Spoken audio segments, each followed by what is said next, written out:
वाढले पण माणसात श्वास घटतोय, हवा खराब, पाणी कमी, प्रदूषण वाढलंय, कारण झाडं कमी, सिमेंट जास्त. चला तर मग बघूया मानवी जीवनावर याचा सगळ्यांचा कसा प्रभाव पडतो.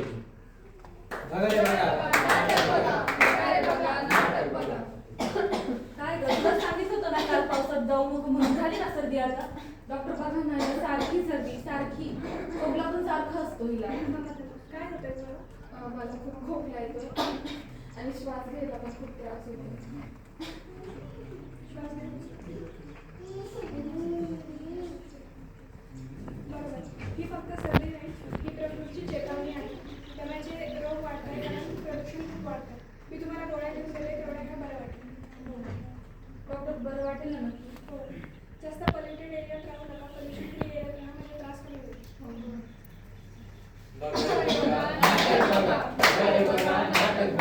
झाडं लावणं सोपं आहे पण त्यांचं संगोपन करणं अवघड आहे. तर काही लोक फक्त वृक्षारोपणासाठी, फोटो काढण्यासाठी वृक्षारोपण करतात. तर चला तर मग बघूया वृक्षारोपणाचा देखावा. नमस्कार गावकरी मित्रांनो, आज आपल्या गावामध्ये वृक्षारोपणाचा कार्यक्रम ठेवलेला आहे. तर इथं उपस्थित असलेले आपले सरपंच आणि माननीय आपले आमदार साहेब, तर मी सरपंचांना अशी विनंती करतो की त्यांनी आमदार साहेबांचं पुष्पगुच्छ देऊन त्यांचं स्वागत करा. या आमदार साहेब, या स्वागत आहे तुमचं आमच्या गावात. आज मला या गावी बोलवलं आणि वृक्षारोपणाच्या या दिनानिमित्त बोलवलं त्याबद्दल सर्व गावकऱ्यांचे आभार.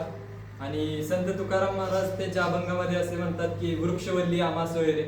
तर याचाच आपण आधार घेऊन आज वृक्षारोपण करूया. इथं लाव. तुमच्या हॅलो, तर आज आपण बघतोय की आमच्या गावामध्ये वृक्षारोपणाचा कार्यक्रम चालू आहे. तर हे आहेत आमचे आमदार साहेब आणि ते आहेत सरपंच साहेब. हे वृक्षारोपणाचा कार्यक्रम करतायत. हे साहेब तेच होते ज्यांनी मागच्या वर्षी वृक्षतोडीचा आदेश दिला होता आणि आज या वर्षी ते वृक्षारोपणाचा कार्यक्रम करतायत. सर साहेब सांगा, तुम्ही असं का करताय? चला काम आहे चला आमदार साहेब, चला. अरे कुठे गेले सर्व? आता मला पाणी कोण घालणार? मला हे ऊन भासतंय. आई, हे झाड असं सुकलं का गं? अगं हे झाड आहे ना, म्हणजे तू लहान असताना मी लावलं होतं, पण नंतर बघ ना कामाच्या गडबडीमध्ये ह्याला मी पाणी घालायचं विसरले. आता तू रोज पाणी घालायचं आहे का? हो आहे.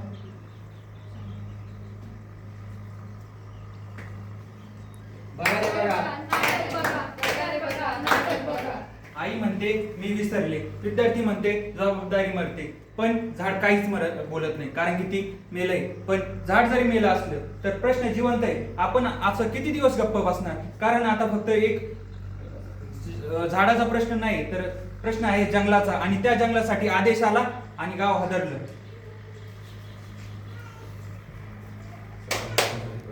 रे खाऊ दे.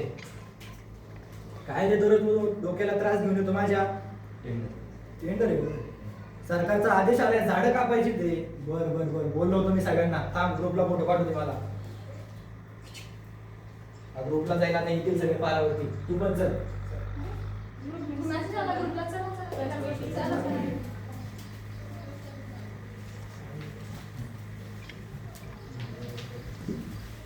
बघा, लक्ष द्या बरं का सगळ्यांनी. आपल्या गावासाठी नोटीस आलेली आहे, त्याच्यामध्ये सांगितलंय की झाडं कापली जाणार आहे आपल्या गावात. ते आपल्याला चालूनच जाईल, बरोबर ना? अरे तुम्ही समजत नाही, तुम्हाला झाडं कापल्याच्या नंतर कंपनी येईल, कंपनी आल्याच्या नंतर रोजगार येईल, रोजगार आल्याच्या नंतर शेमडी पोरं फिरतात ना गावात, त्यांना रोजगार भेटेल. अहो पण झाडं कापल्यावर रोजगार भेटतो असं कुठं लिहिलंय? अरे कंपनी पगार देईल ना. पण अशा ठिकाणी कंपनी टाकायची तर झाडे नाहीये. अरे तसं समजत नाहीये, सरकारने ती जागा अलॉट केली त्या जागेसाठी, कंपनीसाठी. हा बरोबर, तुम्ही पैसे खाल्ले. हो साहेब, सरपंच साहेब, काय चालू आहे? सभा कसली बोलवली? आपली नोटीस आली आहे झाड कापण्याची. नाही कापू देणार. ही बघा सरकारची नोटीस आली आहे. नाही, कोण नाही कापू देणार बघतो. कुराड नका घेऊ, कुराड नका घेऊ.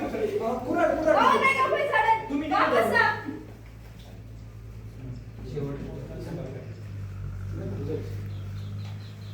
आता 2 दिवसांनी परत सरकारचा आदेश आला आणि सरकारने आपलं आदेश मागं घेतला आणि आता ते जिथं झाडं नाही तिथं कंपनी टाकणार आहे. तर बघितलं आपण आपण जर एकी दाखवली आणि निसर्गाबद्दल प्रेम ठेवलं तर आपण किती मोठा सरकारचा आदेश फेटाळून लावू शकतो.